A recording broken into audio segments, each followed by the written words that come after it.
प्यारे देशवासियों, नमस्कार। मैं आज आपसे चर्चा करना चाहूँगा। प्रधानमंत्री महोदय ने आरएसएस को एनजीओ बताया है। आपने अच्छी तरह से सुना होगा। अपना जो लाल किले का भाषण था उनका स्वतंत्रता दिवस पर 15 अगस्त को, उस दिन उन्होंने आरएसएस की बहुत तारीफ़ की, भूरी भूरी तारीफ़ की है। कोई शब्द नहीं है मेरे पास बताने के लिए कितनी तारीफ़ की है, और उनको एनजीओ भी बता दिया। हालांकि उनकी तारीफ़ के पीछे जो मकसद है वो देश समझ चुका है। मकसद केवल कुर्सी को बचाने का था, लेकिन एनजीओ बताया, ये पहली बार पता चला। देश को कभी मालूम नहीं था कि आरएसएस क्या एनजीओ भी है, या प्रधानमंत्री महोदय ने एनजीओ ऐसे ही हवा में बात कर दी। तो पता लगा है ये एनजीओ नहीं है। क्योंकि देखिए, अगर एनजीओ है, प्रधानमंत्री महोदय कह रहे हैं, तो क्या वो इनका रजिस्ट्रेशन सर्टिफिकेट दिखा सकते हैं? पंजीकरण होता है किसी भी एनजीओ के लिए, पंजीकरण होता है। तो क्या आरएसएस का पंजीकरण प्रधानमंत्री महोदय दिखाएंगे? आरएसएस के 100 साल हो गए हैं, यानी 1925 में आरएसएस खड़ा किया गया था, और इसका कोई एनजीओ के तौर पर रजिस्ट्रेशन नहीं है, ऐसी हमें तो शुरू से यही जानकारी मिली है। अब प्रधानमंत्री महोदय कह रहे हैं ये एनजीओ है, दुनिया का सबसे बड़ा एनजीओ है, यहाँ तक कहा उन्होंने, दुनिया का सबसे बड़ा एनजीओ है। तो क्या एनजीओ कह के आरएसएस को फंसा तो नहीं दिया है, या आरएसएस के नेतृत्व को फंसा तो नहीं दिया? क्योंकि एनजीओ के लिए बहुत सारी प्रक्रियाएं होती हैं, बहुत सारी फॉर्मेलिटीज़ होती हैं, वो सब उनका पालन करना पड़ता है। और मुझे नहीं लग रहा है कि आरएसएस में, क्योंकि हमें तो यही खबर मिली है कि आरएसएस जो है वो एनजीओ के तौर पर रजिस्टर्ड नहीं है, इसलिए उनकी प्रक्रिया भी नहीं की गई हैं। आरएसएस अगर ये एनजीओ होता तो बहुत सारी प्रक्रियाएं होती हैं एनजीओ की, आपको सबको पता है। आपको ध्यान होगा, ये सरकार आने के बाद काफ़ी सारे एनजीओज़ को इन्होंने ख़त्म कर दिया था पिछले। अब ये मुझे नहीं मालूम किसी को निशाना बनाया गया था, या सच में वो गलत थे या क्या कारण था, ये बातें मतलब साफ नहीं हुई। विरोध तो हुए हैं काफ़ी इनके, बहुत सारे एनजीओज़ को इन्होंने डी रजिस्टर कर दिया था। तो ये यानी एनजीओ के डी रजिस्टर करने का मकसद तो इन्होंने यही बताया था कि वो पूरी तरह से पालन नहीं कर रहे थे जो नियम हैं। क्योंकि एनजीओ के बहुत नियम होते हैं काफ़ी सारे, जिस मकसद से वो बनाया गया है वो मकसद करते हुए दिखने चाहिए, वो मकसद पूरा होना चाहिए, जनता के साथ धोखा नहीं होना चाहिए। उनकी बाकायदा एनुअल रिपोर्ट होती हैं, सारी चीज़ें होती हैं, मतलब रजिस्ट्रार ऑफिस में इनकी सारी डिटेल देनी पड़ती है, फाइनेंशियल डिटेल देनी, बहुत सारी चीज़ें हैं। तो वो इनको जो बर्खास्त किया गया था कुछ एनजीओज़ को, वो यही कह के किया गया था कि इन्होंने नियमों का पालन नहीं किया है, वो गलत एक्टिविटीज़ कर रहे थे। जो जिस एक्टिविटीज़ के लिए रजिस्टर हैं वो काम नहीं कर रहे थे। क्योंकि आप जब एनजीओ रजिस्टर करते हैं तो आपकी क्या एक्टिविटीज़ रहेंगी, क्या काम रहेंगे, क्या फंक्शन रहेंगे, वो उसके अंदर बताना पड़ता है।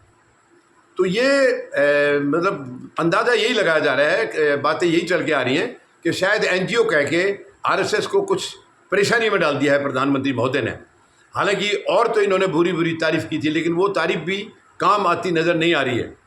जिस मकसद, देखिए पहली बात तो लाल किले से कभी किसी इंडिविजुअल का कोई व्यक्ति है या कोई ऐसी कंपनी जिसने बहुत विशेष काम किया है और उसका कहीं ना कहीं राष्ट्रीय स्तर पर उसका कोई ऐसा योगदान हो जिसने कोई बहुत बड़ी उपलब्धि हासिल की हो, तब। अदरवाइज वो होता है केवल हमारे आज़ादी के दीवानों को याद करने के लिए, उन क्षणों को याद करने के लिए कि हमें आज़ादी कैसे कैसे मिली है, क्या क्या कुर्बानियाँ हुई हैं, कितना लंबा संघर्ष चला है, और उस संघर्ष के दौरान इनका कोई योगदान था ही नहीं।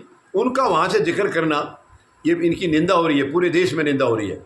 प्रधानमंत्री महोदय को वहाँ से जिक्र कम से कम आरएसएस का नहीं करना चाहिए था, क्योंकि आरएसएस हमेशा अंग्रेज़ों के साथ खड़ा था, और ये त्यौहार स्वतंत्रता दिवस का था, उन महान वीरों को याद करने का था जिनकी वजह से या जिनकी कुर्बानियों की वजह से अंग्रेज गए और देश आज़ाद हुआ।